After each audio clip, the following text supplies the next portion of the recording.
границаи Қазоқистон даем. Қазоқистон Ӯзбекистон. Қазоқистон сар мета, Ӯзбекистон сар намета ки будро карантина гуфта 15 рӯз маҳкам кардиян границаро.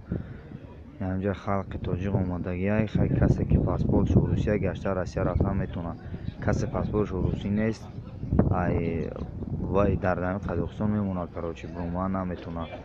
На гуфте ки тарафи Тоҷикистон, на тарафи Россия. Ина нигоҳ куда то ҳои хирак не мошино 100 мошин зиёдтарай. Занак, кӯдак, мақсад бачаи ёшу мардаи калонсолам хеле пуран дрени мошино. Янҷа мондагиан ҳама каса ягон халқи гуфте ки тоҷик неста ки ӯ тараф моро ёрдам кунад. Янҷа ҳама маҳкам шудагим, ягон гап нест, дина маҳками онҷа. Ягон на гуфте ки ҳукумат наяташ ягон чиз занг назадест. Ина 2 рӯз ин ҳама гишнауташ. Наҷа мондагиа. Я 750 танга будод 500 тангаш кардиям.